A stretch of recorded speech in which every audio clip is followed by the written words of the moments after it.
Hi, welcome back to my channel. My name is Stacy, and first I want to say I'm not a doctor and I'm not giving medical advice. So now that that's out of the way, today's topic is, of course, still EM, erythromelalgia, where your extremities or body parts burn. And if you need more about that, you can catch my first video right here on my channel. And don't forget to like and subscribe. Gotta say that, doesn't everybody? And it's annoying. Anyway, today's topic is water temperature when doing Bob's protocol.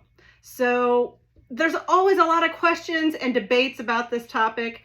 How hot? And there's even some scare tactics going on by some people saying we're burning ourselves and it's dangerous. First, I want to say that we are now, Bob's protocol, when I say we are now being recommended by the Mayo Clinic. You can go on their websites. I know they have different websites, so I cannot say for sure which one it is. But I know several because they're in my group. So if you want to catch those people, come to my group. But the Mayo Clinic is now suggesting my group, Erythromelalgia, Fight Fire with Fire, and Bob's protocol. So let's get that out of the way. We are not trying to burn ourselves. No, that is not the purpose. This is heat desensitization. And whatever your set point is the temperature you should use.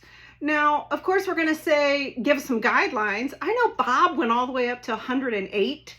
I never went that hot, never needed to go that hot. And if you have small fiber neuropathy, you definitely don't want to go that hot. You can do the protocol if you have small fiber neuropathy. You just want to start at lower temperatures because too much heat can sometimes overstimulate the nerves and cause some neuropathy pain. So you want to start lower and work your way up and see what your threshold is. But in general, that's the same for how hot water you should get. I mean, I always say start out around 98 to 101. That's a good place to start. It's a hot tub. So whatever hot tubs usually are when you go to get into a hot tub, that's what you're basically doing here. We're not burning ourselves.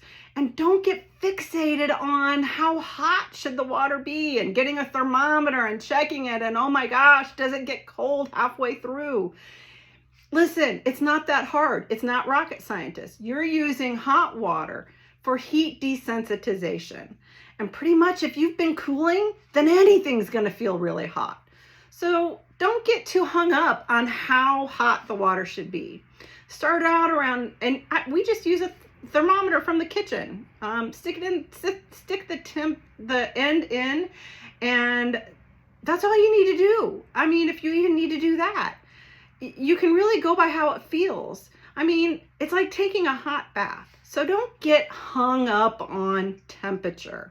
It's not about exact temperatures. It's about using heat and whatever your threshold is to tolerate. So of course we're going to give guidelines and rule of thumbs, and I say 98 to 101 is a good place to start. I never needed to go above 103. I just didn't. But that's a good place to start and build up from there. And if it's working, then stay there. If you feel like some people need to go hotter to get that threshold. But the point of today's topic is don't get hung up on exact temperatures because it just doesn't matter. As long as you're doing it, that is what is important. So that's it for today. Don't worry about exact temperatures and is it going to cool down and do I have to take a shower? Many people do the showers after the soak, but I never did.